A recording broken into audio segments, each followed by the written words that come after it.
There's another thing that I would like to point out, not here, but over there, and that's that you can see the Herodian from here. Let me see if I've got time for this. Yes, I do.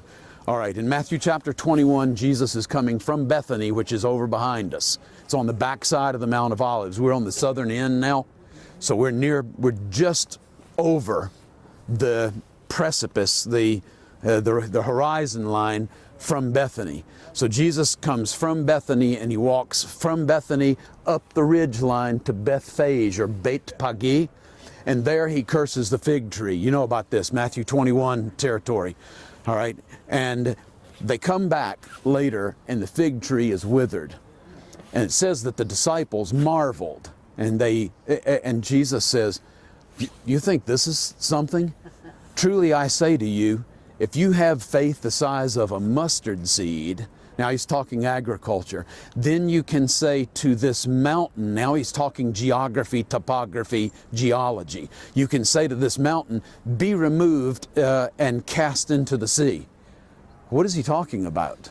People have suggested all kinds of interpretations on this. Here's mine. Here's the way I would suggest, because it ties into land and culture. So the mustard seed is the smallest of all the seeds, and we've seen mustard plants in full bloom growing, right, already. Whole fields of those. Jesus is on the Mount of Olives up at Beit Page. He can see from there, we can see from here, the Herodium. In the Babylonian Talmud, it says in Tractate Bava Batra around page 3b, they're having a discussion about Herod the Great, his pros and his cons, positive things and negative things about Herod the Great. One of the rabbinic sages says, "You know, if royalty will say unto a mountain, be uprooted from your place, then it shall be uprooted and shall not return to its place." So already in ancient times, they're talking about Herod's building of the Herodium. That's what he's talking about, where he literally took part of a mountain up off of its place of origin, stacked it on top of the mountain right beside it, and you saw this. You saw the volcanic mountain, and you saw the cut off, the flat mountain right beside it. And then, after that, built a gigantic fortress with a palace inside on top of that mountain on top of a mountain.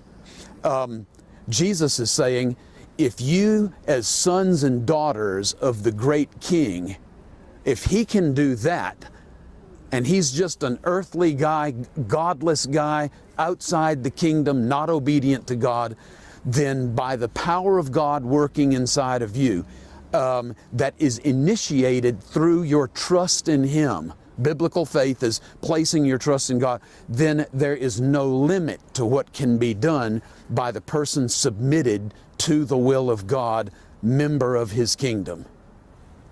I don't think it's about overthrowing Jerusalem. I don't think his point of reference is the Mount of Olives. I think he's standing at Beit Pagi and he said, you can say to that mountain, just like Herod did, but in an even greater, more effective way, because God's power is behind you.